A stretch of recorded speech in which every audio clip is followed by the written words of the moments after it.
Welcome to Nightfall Horrors 002. Have you ever answered a phone call from an unknown number late at night?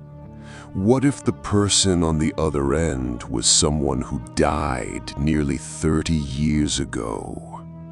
Tonight's story takes us deep into the lonely highways of America, where one truck driver receives a desperate call for help from a terrified young woman. At first, it seems like a prank, but the truth waiting at an abandoned roadside motel is far more terrifying than he could ever imagine. A missing girl, a motel with a dark past, a faceless figure lurking in the shadows, and a phone call that should never have been possible. This is not just a ghost story, it's a nightmare hidden along Route 66. So turn off the lights, put on your headphones, and prepare yourself for a chilling encounter that may make you think twice before answering an unknown call after midnight.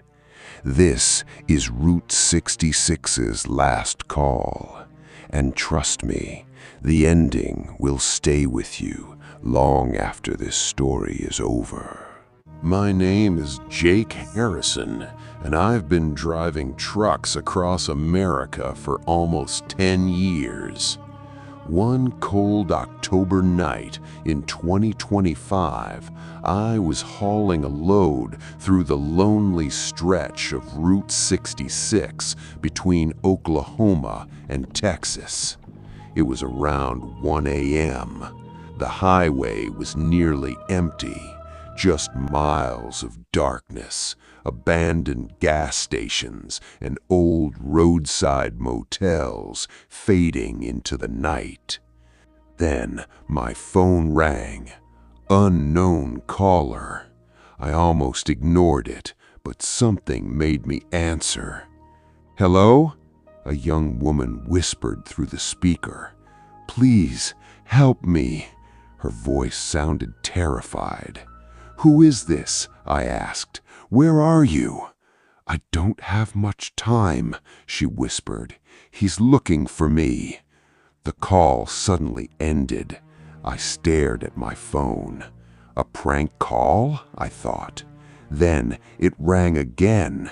Same number. This time she was crying.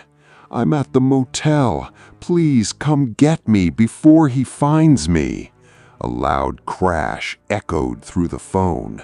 Then a deep male voice growled, "Don't come looking for her." The line went dead.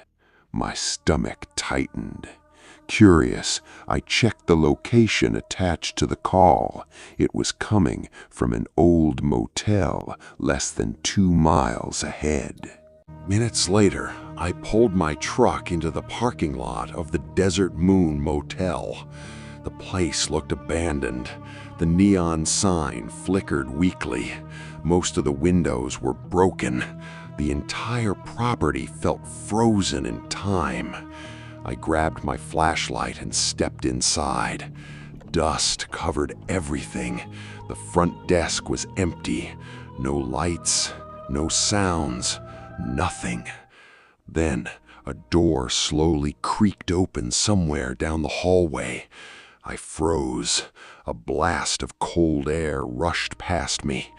Trying to stay calm, I followed the hallway until I reached room 12. The door was already open. Inside sat a single old telephone on a small table. The moment I entered, it started ringing. My heart nearly stopped. Ring, ring, ring. I picked it up. The same girl answered. "You need to leave." "Where are you?" I asked. There was a long silence. Then she said something that made my blood run cold. "I died in 1998. I almost dropped the phone. Looking around the room, I noticed an old newspaper clipping hanging on the wall. The headline read, Local teen still missing after motel disappearance. The article was dated October 17th, 1998, and the photograph showed the exact same girl. Then I heard footsteps, slow, heavy, coming from the hallway. I turned toward the door. A tall figure stood there, at least 7 feet tall, and it had no face. I ran. Every instinct in my body screamed at me to get out. But something was wrong. The hallway never ended. No matter how far I ran, the exit stayed the same distance away. Behind me, the footsteps continued. Slow, steady, closer. Step, step, step. I looked back. The faceless man was walking toward me, not running, walking, as if he already knew I couldn't escape. Then my phone rang again. I answered. The girl was screaming, "Look outside!" I turned toward a window, and that's when I saw it. My truck was sitting in the parking lot, but someone was in the driver's seat. Someone who looked exactly like me. Every detail, every feature. It was me. The girl whispered, "He chose you, just like he chose me." The faceless figure placed a cold hand on my shoulder.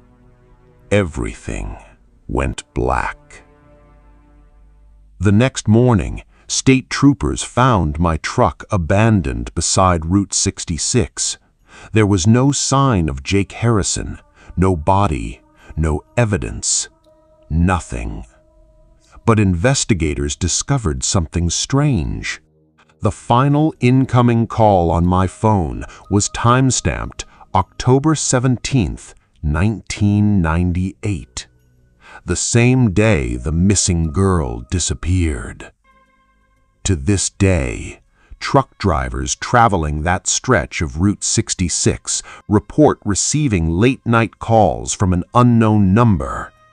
And when they answer, a frightened young woman whispers, "This video is over, but the story isn't, because Nahid Hassan was never found. And if your phone turns on by itself tonight, just know you've been chosen." Subscribe to Nightfall Horrors 002, because you're not safe anymore.